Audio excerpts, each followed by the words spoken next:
All right, I think we have head coach Hugh McCutcheon. Questions for coach, go ahead and put it in the chat and we'll get started.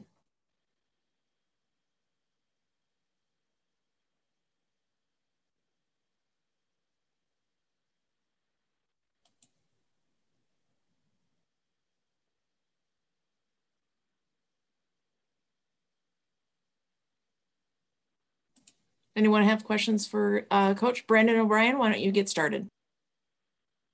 Hi, Coach. Thanks for being here today. I just kind of wanted just a holistic view of like how, I know obviously the tournament is starting and you want to focus on that, but just kind of reflect on just how you thought your team did this year and how that kind of bodes well for you heading into this tournament.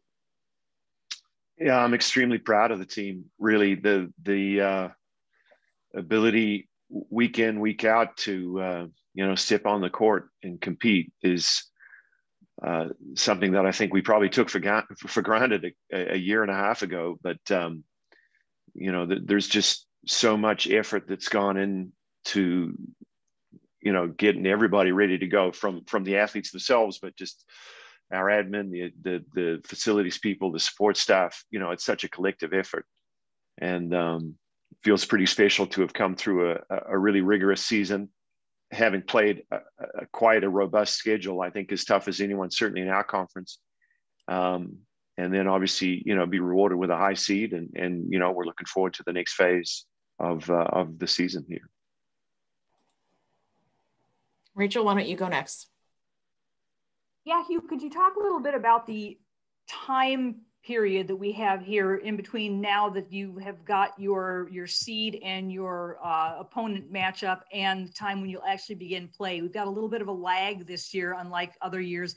How do you fill that time? How do you prepare?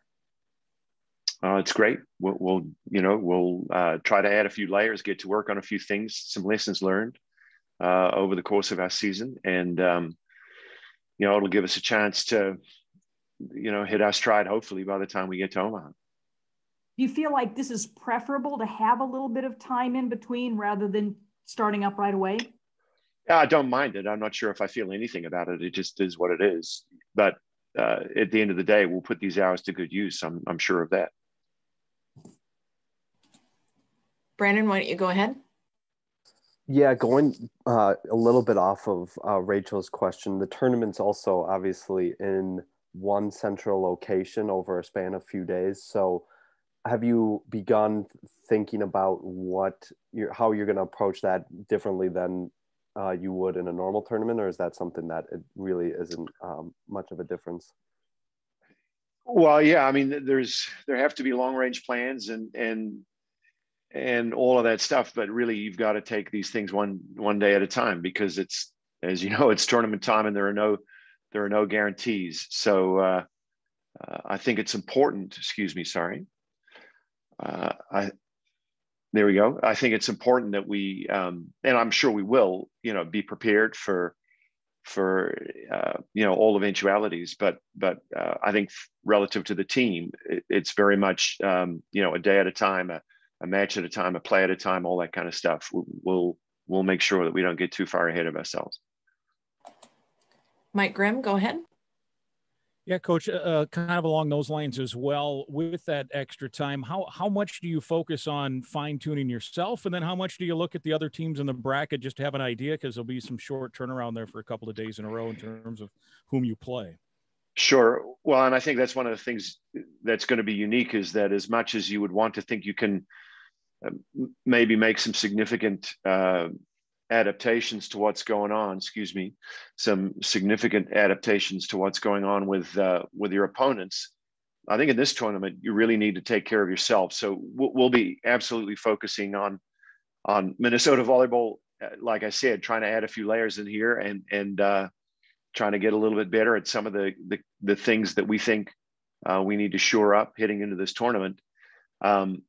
That will be, I think the ultimate success will be so much connected to our repeatability in these aspects of the game. And then on top of that, yeah, there'll be some tactical adjustments from opponent that we might make, but we won't be able to get into the weeds as much as we would have when you've got, a week to prepare for a couple of teams and there's a little more lead up. Another quick follow-up too on that from an experience standpoint. Obviously, without the tournament last year, you do have some experience though of players on this team that have been through the rigors of a tournament, but you also have some new players that have never experienced it. So how do you balance that, and how much do you call on those leaders that have been there to kind of prep those youngsters? Yeah, the tournament's unlike anything else, especially when you get to the later stages. And so again, we'll be leaning on our seniors to help prepare and maybe just help manage the shift as you go through each phase. The stakes continue to get higher and higher, and the expectations and the noise from the outside world continues to increase. So just being able to help them manage that, I think, will be really important. Rachel, we'll go back to you. Hugh, what do you know about the setup in Omaha? What have they told you about where the practice courts are, where the game courts are, where the hotels are, how close or how far apart will people be? What do we know about the physical setup? Yeah, not too much right now. I mean, as we've just seen the selection show, so I'm sure there'll be, a slurry of emails being sent here forthwith, and we'll get up to speed quite quickly. But right now, we know a little. But we don't know a lot. Anything else for Coach? One last chance. All right. Thanks, Coach. Really appreciate it. Yeah. Thanks, everyone. Thank you. Thank you. I'll go ahead and put this on the digital press box here shortly. Thanks all.